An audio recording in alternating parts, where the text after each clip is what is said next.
Hi, Pampangkin. Pampangkin. Okay. May regalo ka, Kuya Dick? Oo nga, bigla. May regalo ka, biglaan lang to. Pang commercial break? Ay, oo, may regalo ka para kay Maria. Tunay Okay. yan. Ewan ko magustuhan mo.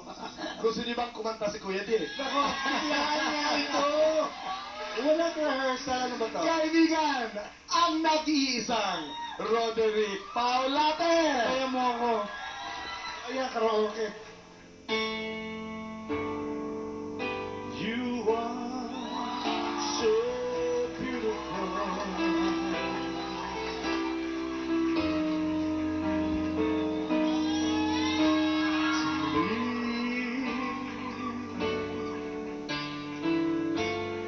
You are so beautiful.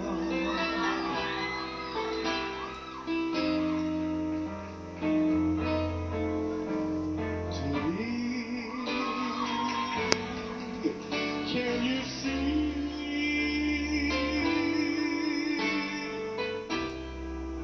You're everything I hope for.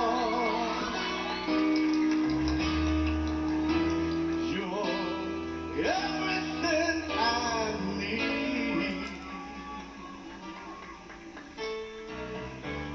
You are so beautiful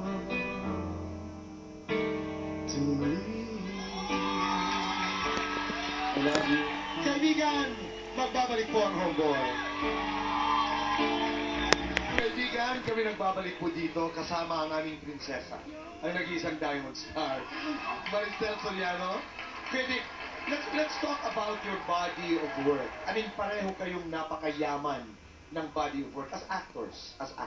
Pag pinag-uusapan halimbawa ang mga pelikula, mga television shows na nagawa ni Kuya Dick, ano ang iyong masasabi? Pwede. Okay ba yun? Okay lang. Di ba? Hindi, pero nakaka-miss yung mga panahon na magkasama kami ni Dick. Pag may pelikula kami, ang saya-saya namin. Ang sarap namin magkasama. At yung pamilya, yun ang importante. Hindi lang kaming dalawa. Pamilya namin, mga kapatid niya, mahal ko. At bahagi ng pamilya niya ng iyong mga tagahanga. How do you deal with the Correct. fans? Sa fans?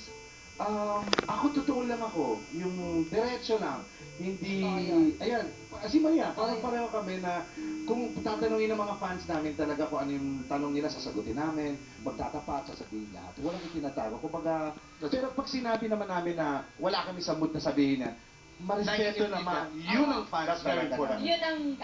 Yun ang kasarapan sa kanila dahil yung pangunawang ibinibigay at pinapakita nila sa amin, unconditional yung That's dating. right. Ganda. Ang ganda.